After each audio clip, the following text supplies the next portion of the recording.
Atenção! Começa agora uma teleaula de Química do Ensino Médio. Você vai assistir a teleaula de número 40. Bons estudos!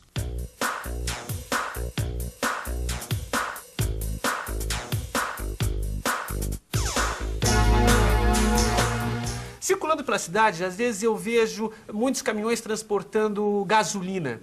De onde vem essa gasolina? Como se obtém a gasolina a partir do petróleo? É esse o assunto da nossa teleaula de hoje.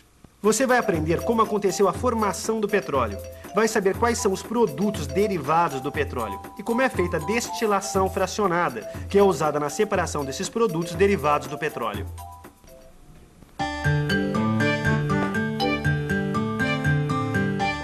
Clóvis, que bom te ver aqui, rapaz. Dois cafés. Senta aí, toma um café comigo. Ah, adoro cafezinho com os amigos. Rapaz, você precisa ir ver o super caminhão que eu tô dirigindo. Ah, você tá de caminhão novo? É. O que é que você está transportando de bom? Olha, eu vou escrever aqui no guardanapo o número que tem lá no painel de segurança. Eu quero ver se você sabe o que que é. Ah, vai lá. Ah, isso eu sei. Peraí, ó. Quer ver? 3 é líquido inflamável. Agora, 1863... 1863 eu não sei o que é. É querosene pra jato. Que responsabilidade, Almir. Você tá vindo de uma refinaria de petróleo? E você, sabe o que é uma refinaria de petróleo? Refinaria, complexo de estabelecimentos comerciais onde se efetua a transformação do petróleo bruto em produtos refinados, como a gasolina, o querosene e etc. Puxa, encontrada nova reserva de petróleo. Bom, eu não entendo nada de petróleo, mas eu só sei que quando sobe o preço do petróleo... Sobe o preço da gasolina e dos derivados de petróleo. Lá no curso que eu tô fazendo para carregar a carga perigosa, o professor explicou isso pra gente. Quase todos os combustíveis são tirados do petróleo. E quando sobe o petróleo... sobe o preço de tudo, né? Sobe o preço do querosene, do gás de cozinha. Querosene, gás de cozinha, mas o que uma coisa tem a ver com outra, né? Bom, por falar nisso, por falar em querosene, eu já vou puxando meu super caminhão que tá me esperando lá embaixo na rua, porque hoje eu não posso chegar atrasado. Ô, Palmir, cuidado lá com esses caminhão novos, hein, rapaz? Deixa comigo, ainda mais que hoje é a minha primeira entrega de carga perigosa. Deus te guie, hein, Almir? boa A sorte. você e essa sua carga perigosa. Ô, Clóvis, que carga perigosa é essa que ele tá levando? É atômica? Não, é querosene da refinaria de petróleo. Ah, engraçado essa história de petróleo, né? A gente vive falando de petróleo, mas eu não sei do que é feito o petróleo. O petróleo se formou há 300 milhões de anos. As florestas que cobriam a terra e os bichinhos pequeninos que moravam no mar foram morrendo e se empilhando. Depois, a terra foi cobrindo esses montes que tinham se formado. Aí os restos foram ficando pressionados e sem ar. Passaram-se milhões de anos até isso virar petróleo. Olha aqui, Zezé. Essa aqui é a revista que eu queria te mostrar. Olha, milhões de anos para que os animais, as plantas, os dinossauros, tudo isso virasse gasolina e gás de cozinha? Zezé, não é só isso. Para dar petróleo, isso tudo tem que estar enterrado e sem ar. Eu vou fazer um esqueminha que fica mais fácil da gente entender. Tá. É assim. Se o carbono, o hidrogênio, o nitrogênio e o oxigênio liberado pelas plantas e animais mortos ficarem em contato com o oxigênio do ar, o resultado não vai ser petróleo, e sim gás carbônico, mais água, mais nitrogênio. Ah, já entendi. Para dar petróleo, precisa estar enterrado e sem ar. Aqui também diz que para dar petróleo, os restos de plantas e animais tiveram que ser atacados por bactérias. Aí sim você tem o petróleo e o gás natural. Nossa, mas 300 milhões de anos é tempo demais, não dá nem para imaginar. E precisa ficar todo esse tempo enterrado para virar gasolina e tudo mais? Pois é aí que entra a refinaria de petróleo. A refinaria é uma espécie de fábrica onde o petróleo bruto, que é uma grande mistura de substâncias, é transformado em vários outros produtos. O petróleo é, na verdade, separado na refinaria. A separação de todas as frações de petróleo acontece nessa coluna. É aqui que o petróleo se separa em gasolina, diesel, querosene, óleo lubrificante, gás de cozinha e até asfalto. Então, imaginem quantas coisas vão andar, quantas coisas vão funcionar com todo esse petróleo. Essas frações de petróleo são os derivados do petróleo. E você sabe como é que todos esses produtos são separados? Dentro dessa grande coluna que você acabou de ver, o petróleo é separado através da destilação. E você se lembra o que é uma destilação? Então vamos lembrar juntos.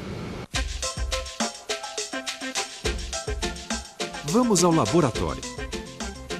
Primeiro, a destilação simples. Ela é usada para separar as misturas de líquidos que têm pontos de ebulição bem diferentes. A destilação simples também serve para purificar as substâncias.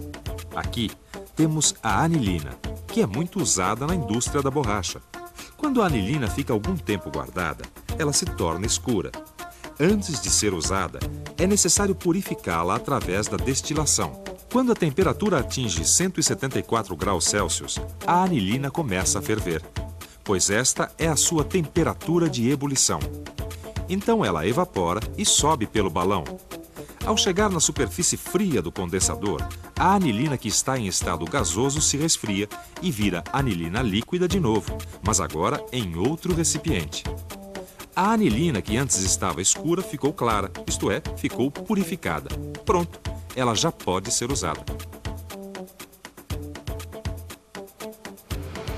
Agora que nós já lembramos o que é uma destilação simples, você sabe que ela é muito importante para separar substâncias que têm temperaturas de ebulição diferentes. Mas e aqui? No caso do petróleo, onde os líquidos misturados têm temperaturas de ebulição muito parecidas, o que é que você acha que tem que ser feito para separar essas substâncias? Acho que eu estou entendendo esse negócio aqui. Como os líquidos que formam o petróleo têm uma temperatura de ebulição muito parecida, se a gente fosse aquecer essa mistura, ela ia ferver e evaporar tudo junto. Assim não dava para separar, né? Por isso, Clóvis foi lá no laboratório da Áurea para ver como é que se age nesses casos. Bom, quer dizer que no caso do petróleo, uma destilação simples como essa aqui não funciona. Não dá para separar líquidos que têm ponto de fervura, ebulição muito próximos, não é isso? Exatamente. No caso do petróleo, as substâncias vão entrar em ebulição quase ao mesmo tempo. E a destilação simples não dá conta da separação. Bom, então como é que faz? Usa uma destilação mais sofisticada? Isso mesmo, Clóvis. E essa destilação mais sofisticada chama-se destilação fracionada. Venha cá, veja esse aparelho. Ele é muito parecido com o da destilação simples, mas ele tem essa coluna em cima do balão de destilação. E dentro dessa coluna tem um monte de pontas, que é para aumentar a sua superfície. É nessa superfície que ocorrem várias destilações, uma depois da outra. Neste caso, o vapor que vem do balão é uma mistura de água e metanol, mas é mais rico em metanol, que é mais volátil. Isto é, tem o ponto de ebulição mais baixo. Bom, olha, por que você não usa a chama para aquecer o balão? Essa é uma boa pergunta, Clóvis. A gente não pode usar chama para aquecimento porque o metanol é inflamável. Por isso tem que usar o aquecimento elétrico. Ah, entendi. Bom, e agora, o que está acontecendo?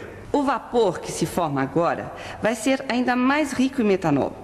Isso continua à medida que o vapor vai subindo na coluna, até que no final, em cima, só sai o metanol. Eu posso cheirar para ver se é metanol? Não, Clóvis, você não deve cheirar um produto químico assim, direto debaixo do nariz. Destilação fracionada nada mais é que fazer várias destilações simples, só que tudo no mesmo lugar. É só pegar uma coluna alta e pôr em cima de um vaso de destilação.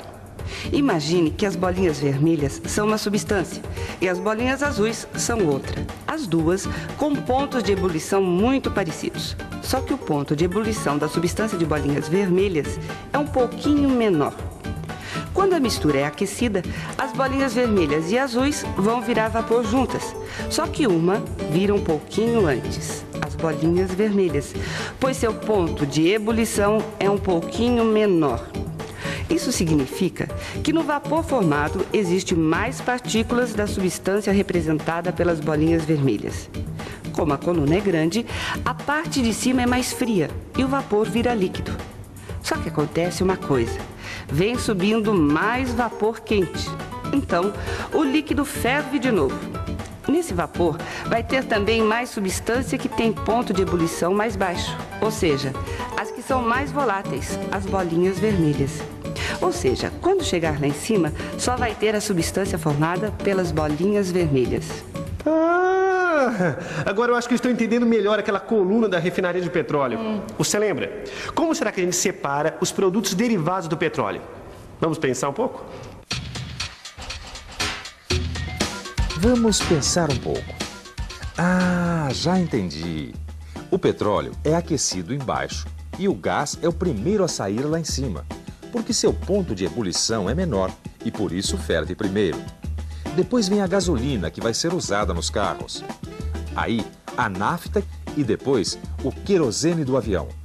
O diesel do navio e do caminhão já demoram mais tempo para entrar em ebulição. Que interessante! Puxa, que legal, hein? Quer dizer, então, que essa destilação sofisticada é muito importante mesmo, hein? Imagina só, vai esquentando e separando cada substância do petróleo, uma de cada vez. É porque a coluna é muito comprida. Mesmo que as substâncias tenham pontos de ebulição próximos, dá para separar.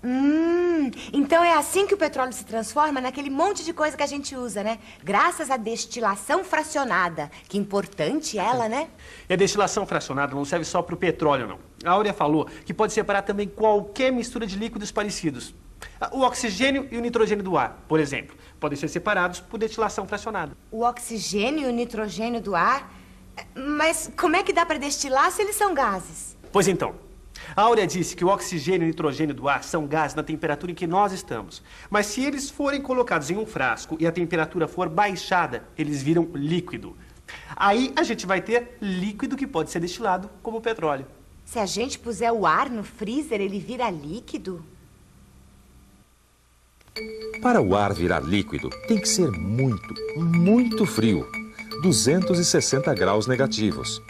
O congelador das geladeiras chega até 10 graus negativos no máximo. Portanto, esfriar tanto assim exige condições especiais, em laboratório ou na indústria. Vamos ao laboratório. Qualquer coisa mergulhada em nitrogênio líquido fica completamente dura em poucos segundos. Por exemplo, esta flor. O nitrogênio líquido é usado para conservar muitas coisas. O sêmen de boi e de outros animais, por exemplo. Assim, pode ser levado para outra cidade e até outro país para fazer a inseminação artificial. Você viu que legal? Os gases viram líquido e os líquidos viram pedra de gelo. É só mergulhar no nitrogênio líquido. Nossa, super legal. Cada coisa interessante que a gente está aprendendo aqui na teleaula de Química, né? Eu nunca pensei que eu fosse entender e gostar tanto assim de Química. Você está gostando assim como eu? E é melhor você ir para a revisão para não esquecer o que você aprendeu hoje. E atenção, se liga aí que é hora da revisão.